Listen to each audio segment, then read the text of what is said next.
Mengapa? Karena sudah dikooptasi. Anggota-anggotanya itu tidak bisa bersuara di luar kebijakan partainya. Dan partainya jadi pendukung pemerintah. Kecanggihan rezim ini memang pada wilayah kooptasi. Dia mampu mengkooptasi media massa dan mengkooptasi suara-suara yang kritis. DPR atau parlemen kita itu bukan lagi perpanjangan dari rakyat. Tapi begitu masuk parlemen sudah jadi entitas tersendiri, elit tersendiri, apalagi kemudian berjalan berseiringan dengan pemerintah. Jadilah dia klop.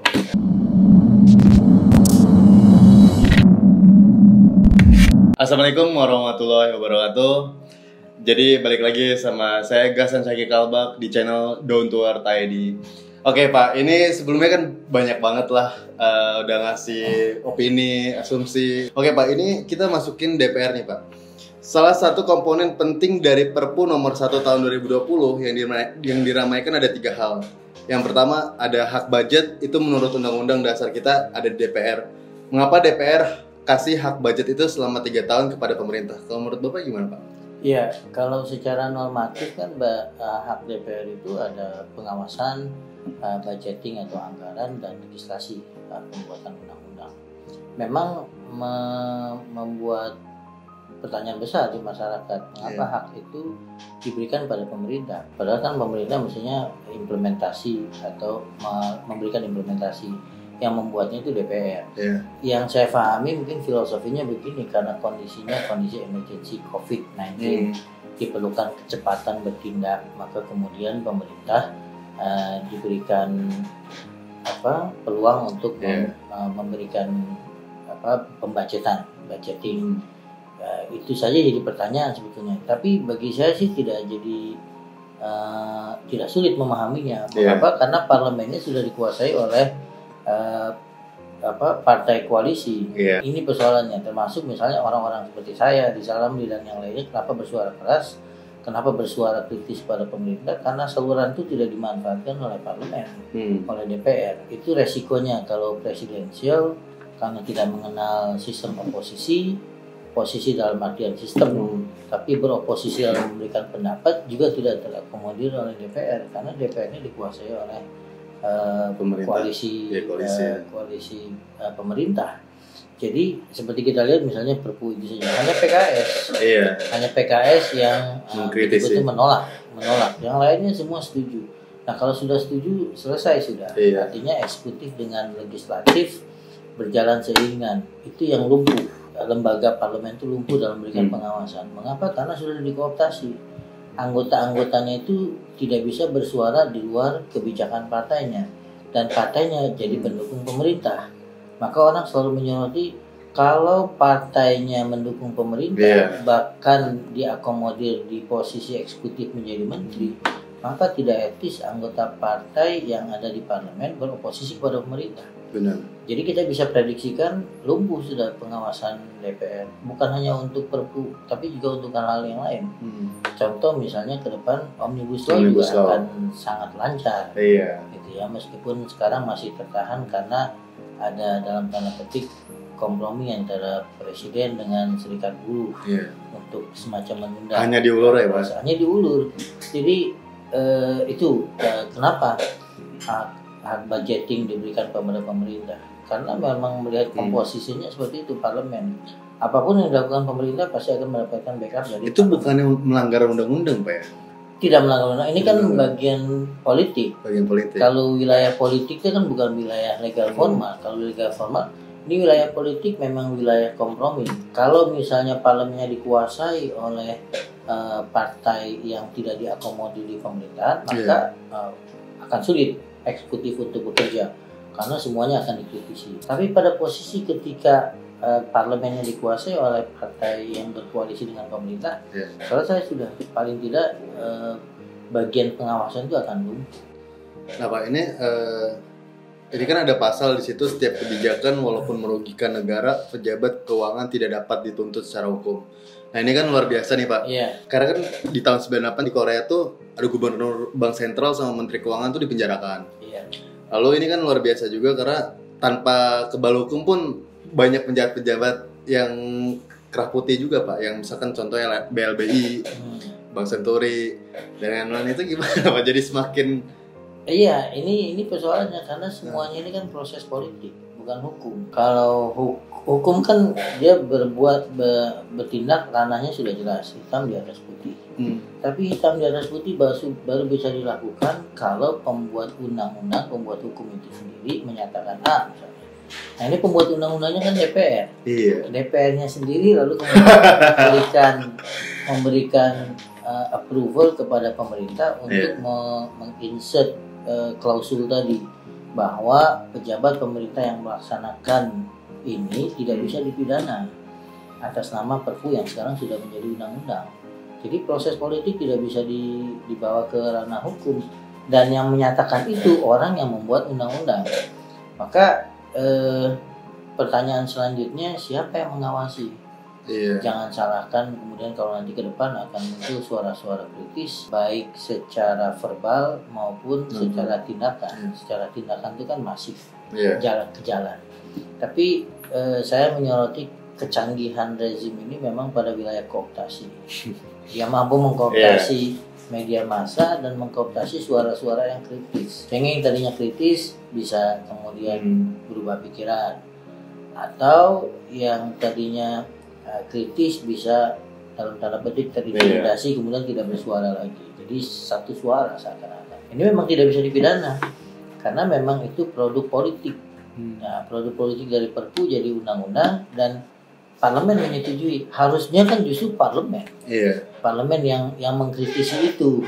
Nah, sekarang kita mau bilang apa? Jadi ilustrasinya begini Mas Gasan. Kalau ada ujian di dalam satu ruangan kelas, ada pengawas ujian, gitu ya. Pengawas ujian yang tugasnya mengawasi ujian anak-anak supaya tidak nyontek. Tapi kemudian anak-anak nyontek dan pengawas ujiannya tidak berbuat apa-apa. Nah kita yang di luar melihat itu, oh ini ada pelanggaran. Nah, justru malah kita akan dianggap sebagai provokator. Anda menyatakan pelanggaran padahal pengawasnya sendiri yang ada di dalam tidak mengatakan ada pelanggaran. Kira-kira begitu. Nah DPR itu filosofinya perwakilan rakyat. Nah mereka yang mengawasi pemerintah secara resmi karena dipilih. Nah yang dipilih saja mengatakan tidak ada masalah. Anda yang tidak dipilih, Khairul Fuad, tidak dipilih sebagai perwakilan rakyat, lalu kemudian mau mengatasnamakan rakyat, mengatakan bahwa klausul ini bermasalah. Itu dilemanya. Karena sekali lagi pernah saya sampaikan, DPR atau parlemen kita itu bukan lagi perpanjangan dari rakyat. Tapi begitu masuk parlemen sudah jadi entitas tersendiri, elit tersendiri, apalagi kemudian berjalan berseiringan dengan pemerintah. Jadilah dia klop, punya kebijakan apapun tidak akan bisa digantikan oleh kekuatan yang lain, kecuali itu tadi kekuatan jalanan. Cuman gerakan itu doang yang bisa ya Pak ya? Iya. Karena kalau udah di media sosial udah dikuasain semua Pak. Iya, itu kalau suara-suara media sosial, suara kita, pemerintahan dimanapun kan punya mekanisme kooptasi. Kooptasi itu mengendalikan sesuatu yang mereka menyalurkan kritik bisa berbalik. Itu kan bisa macam-macam cara, bisa dengan intimidasi, bisa dengan iming-iming, bisa juga dengan bargaining. Saya nggak tahu apa yang terjadi misalnya dengan kelompok buruh yang tadi mau turun ke jalan. Itu kan bagian dari kooptasi. Mengapa kemudian tidak jadi? Oh nggak jadi kemarin ya? Kemarin kan 30 April Pak. Wah itu udah lama banget. Itu ada apa tuh Pak? Pengakuannya Serikat Buruh bilang Presiden berjanji untuk mempertimbangkan kembali proses pengajuan Omnibus Law. Ini tuntutan buruh. Dan buruh merasa yakin Presiden akan bisa meyakinkan eksekutif maupun legislatif untuk tidak memperpanjang proses ini. Nah itu kita tunggu aja janji ya Pak ya. Nah itu yang harus dilihat. Karena sebelumnya janji-janjinya banyak yang tidak terkabul. Pak ini kan ini kita bahas tentang cetak uang nih Pak. Ini kan 600 triliun ya. Iya. Ini karena kata itu Gubernur Bank Indonesia yang udah sama Kementerian Keuangan juga udah nolak Pak. Tapi sama DPR ini orang-orang keuangan yang betul. Opsinya memang dilematis, cuma dua, nyetak uang atau hutang. Itu aja. Kalau nyetak sendiri itu kan ada bahaya di depan tuh, devaluasi seperti Indonesia di zaman Soekarno. Bukan zaman Soekarno itu ada namanya Menteri Keuangan Safrudin. bahkan dikenal dengan Gunting Safrudin. Akibat cetakan uang yang melimpah, lalu kemudian didevaluasi nilai mata uang. Jadi rupiah yang tadinya 1.000 jadi 1 juta jadi 1.000. Jadi tiba-tiba tidak diantisipasi. Jadi orang yang sekarang mengatakan punya uang 1 juta, tiba-tiba nilainya jadi 100 rupiah. Nah, itu bisa menimbulkan gejolak sosial yang luar biasa. Itu pilihan kalau misalnya mencetak uang sendiri. Pertanyaan kedua, 600 triliun itu untuk apa saja alokasinya? Dan kita tidak tahu ada penunggang. Cuman yang kedua juga tidak kalah dilematisnya, hutang. Utang itu saja karena kebutuhan biaya, termasuk COVID yang katanya 400 triliun, kemudian biaya-biaya yang lain. Sebetulnya masyarakat bisa membaca dengan kebijakan-kebijakan belakangan ini, BPJS dinaikkan, lalu kemudian PSBB direlaksasi. Kayaknya memang bermasalah betul keuangan negara. Nah, kalau stuck, PSBB diperpanjang, di lockdown, lalu kemudian negara nggak punya uang, hutang juga jadi masalah, gitu ya. Mencetak uang juga jadi masalah. Berarti kan ini jadi pertanyaan, uang ini nggak ada. Meskipun rumor ya, saya tidak mengatakan pemerintah tidak punya uang, tapi indikasinya menunjukkan bahwa pemerintah memang kesulitan keuangan. Tapi masyarakat kan selalu dihadirkan pada persoalan suara kritis itu dianggap melawan pemerintah. Contoh sederhana, suara-suara yang mengatakan bahwa bagaimana itu soal pembangunan ibu kota baru. Dana itu kan harusnya dialihkan. Bahkan setingkat MUI yang ngurusin fatwa agama harus bersuara meminta kepada pemerintah agar dana untuk pembangunan ibu kota itu dialihkan dulu untuk COVID dan untuk kebutuhan yang lain. Tapi nampaknya pemerintah tetap jalan. Soalnya tidak ada suara-suara dari pemerintah untuk benar-benar secara eksplisit mengatakan dana untuk pembangunan ibu kota itu akan kita alihkan.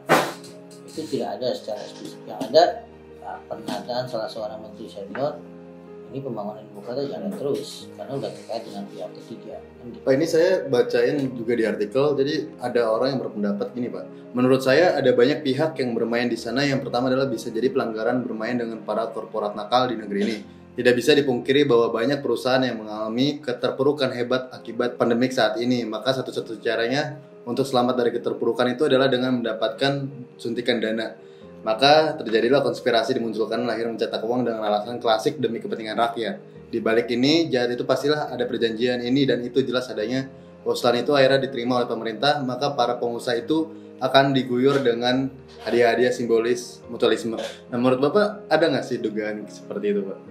Kalau lihat indikatornya ada, artinya pertimbangan ekonomi itu lebih dikedepankan ketimbang persoalan kalau COVID ya. Kita melihatnya pertimbangan ekonomi lebih dikedepankan ketimbang kesehatan. Kalau urusan-urusan yang lain lebih dikedepankan persoalan ekonomi ketimbang masyarakat. Isu-isunya kita bisa lihat, contoh COVID gitu ya, perdebatan lama antara lockdown atau tidak karena pertimbangannya ekonomi. Meskipun jumlah yang meninggal dari tenaga medis maupun masyarakat bertambah terus, itu tidak jadi concern utama. Yang kedua soal kartu prakerja.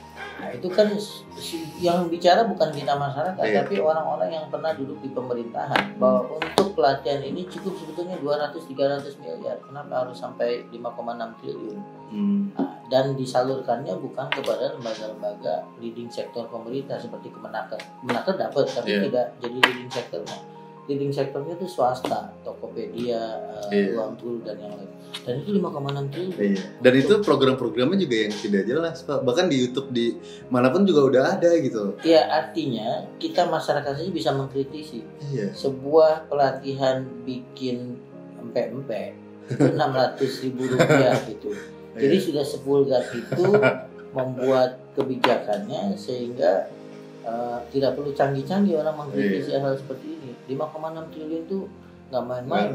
Ya, sebuah film seperti Titanic saja tidak menghabiskan 5,6 triliun gitu. Jadi kalau dikatakan benar nggak sih ada semacam konspirasi atau apapun kepada pihak-pihak yang punya modal kemudian sekarang terpuruk karena COVID, boleh jadi karena cara-caranya vulgar. 5,6 triliun hanya untuk berapa platform gitu ya, yang sebetulnya bisa dikerjakan oleh leading sektor bagian pemerintah tapi diserahkan pada swasta. Lalu kemudian pembangunan ibu kota statementnya akan tetap jalan. Yang ketiga BPJS dinaikkan. Nah mungkin nanti kita akan bahas lebih spesifik. Ya, artinya itu indikator-indikator bagaimana soal ekonomi itu dikedepankan. Termasuk yang terakhir kita lihat PSBB. PSBB sekarang relaksasi. Di bandara orang berjubel. Padahal kemarin-kemarin, ini akhirnya kan jadi isunya isu kelas. Ketika awal-awal orang yang ojek online susah payah, tidak banyak yang tidak punya pekerjaan, di PHK, ketika ingin pulang kampung dijaga di pinggir jalan, dibalikin kembali. Nah sekarang orang yang punya duit istilahnya naik pesawat tidak ada, mau dicegat di udara di mana tidak dikembalikan. Nah akhirnya jadi polarisasi. Bahkan ada surat yang bebas COVID ya Pak ya? Iya. Aduh. Itu kan jadi akhirnya dikomersialkan. Iya.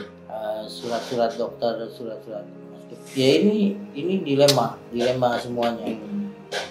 Yang ditampilkan oleh pemerintah kepada kita akhirnya atraksi bahwa kebijakan itu saya tidak tahu dibuat sengaja sehingga mengalihkan fokus orang di tengah. Karena banyak sekali nih dipermainkan apa ya? Contoh kebijakan PSBB saja. Ya awalnya ada perbedaan mudik dengan pulang kampung. Lalu kemudian menterinya sendiri bilang jangan dikotomikan, sama saja. Nah, bagaimana seorang presiden urusan semantik saja dikoreksi oleh menterinya. Kemudian belum lagi saling mengoreksi. Itu kemarin saya pengen ngajak Bapak buat bahas, cuman kayaknya terlalu kecil lah topiknya Pak, karena itu bahan lelucon. Ya tapi sanggup gitu. Ini image pemerintah sanggup dipertaruhkan kepada rakyat. Bagi orang-orang yang mengerti, ini kan berarti manajemen negara itu bermasalah dari semua lini. Pertama dari segi komunikasi politiknya, yang kedua belum lagi manajemen kegiatannya. Kalau saling bantah antara satu departemen dengan departemen yang lain, pejabat satu dengan pejabat yang lain, yang dipertontonkan kepada rakyat kan berarti tidak ada solidaritas. Contoh sederhana misalnya, saya nggak tahu di belakang presiden pemerintah yang mengemas komunikasi politiknya. Setiap kali presiden mengumumkan sesuatu, PSBB dan yang lainnya, presiden itu sendiri tunggal. Kalau di luar negeri itu berbaris di belakang semua. Amerika Donald Trump selalu dampingi oleh presiden. Ini ingin menunjukkan kepada masyarakat bahwa kami ini tim. Gitu. Tim. Tapi persoalannya selalu tunggal. Tapi begitu punya masalah, silahkan tanyakan. Jadi ada image yang dipertaruhkan kepada masyarakat dan itu berjalan hampir setiap episode. Setiap kali diumumkan sesuatu mesti ada celah yang menunjukkan bahwa manajemen image-nya itu bermasalah. Nah Pak, untuk closing statement nih Pak, ini kan bahas tentang DPR ini ada Rizal Ramli, dia bilang gini Pak. Jadi teman-teman di DPR, mohon maaf Anda semua sangat memalukan mengambil keputusan yang Anda tidak mengerti, mengambil keputusan yang Gubernur Bank Indonesia sama Menteri Keuangan udah menolak. Jadi cuma buat lucu-lucuan aja. Ya jangan ini ya, kan banyak pertanyaan motif kenapa sampai itu bisa terjadi. Menurut Bapak Pak, ngelihat DPR yang sekarang seperti sama Rizal Ramli katakan nggak Pak, sangat memalukan nggak Pak? Ya, pertama menunjukkan kompetensi orang-orang DPR.